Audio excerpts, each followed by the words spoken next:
রাত 10টা 30। রায়হান কলেজ থেকে ফিরছে, কিন্তু সব বাস চলে গেছে।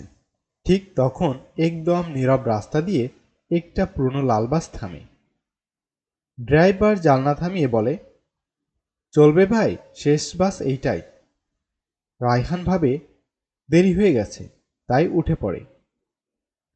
ভিতরে যাত্রী শুধু দুইজন, এক বৃদ্ধা মহিলা আর এক মেয়ে সাদা জামায়। বাসটা ধীরে ধীরে শহর ছাড়িয়ে অন্ধকার পথে ঢুকে যায়। রায়হান মোবাইলে গান শুনছে, হঠাৎ খেয়াল করে বাসের ভেতর বাতাস একদম থেমে গেছে। এমনকি জালনার বাইরের রাস্তা দেখা যাচ্ছে না, শুধু ঘন কুয়াশা। সে হেল্পারকে জিজ্ঞেস করে, ভাই কোথায় যাচ্ছি? জসিম বলে, রাতের রাস্তা এই পথে যেই যায় ফেরে কম। আর হেসে ওঠে, কিন্তু হাসিটা কেমন যেন ঠান্ডা। রায়হান সেই মেয়েটিকে লক্ষ্য করে। সে জালনার বাইরে তাকিয়ে আছে, চুলে বাতাস লাগছে না। রায়হান কথা বলতে চায়, বলে, আপনি কোথায় যাবেন? মেয়ে মুখ ঘুরিয়ে বলে, শেষ স্টপে। তার ঠোঁটে অদ্ভুত হাসি, চোখের নিচে কালো দাগ।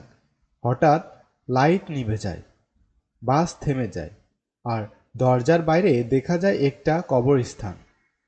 রায়হান ভয় পেয়ে বলে, ড্রাইভার ভাই, এটা কোন জায়গা?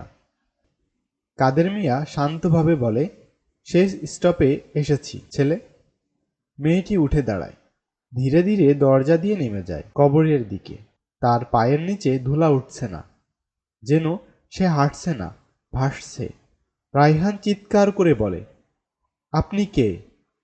সে ফিরে তাকিয়ে ফিসফিস করে, আমি সেই মেয়ে যে একদিন এই বাসেই মারা গিয়েছিল, বলে কুয়াশার ভিতর মিলিয়ে যায়। রায়হান ঘুরে দেখে বাসে কেউ নেই, ড্রাইভার, হেল্পার, এমনকি বৃদ্ধা মহিলাও নেই। সামনের সিটে একটা ছেঁড়া টিকিট, আর তার উপরে লেখা, শেষ যাত্রী, তুমিই বেঁচে গেছ। হঠাৎ জোরে আলো ঝলসে ওঠে,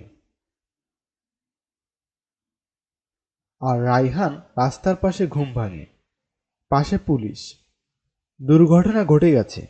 ওই পুরনো বাসটা আগেই 5 বছর আগে কবরস্থানের কাছে পড়ে পুড়ে গেছিল। রায়হান ঘুরে তাকিয়ে দেখে কুয়াশার ভেতর সেই মেয়েটি হেসে হাত নাড়ছে। তার কণ্ঠ শোনা যায়, শেষ স্টপে আবার দেখা হবে।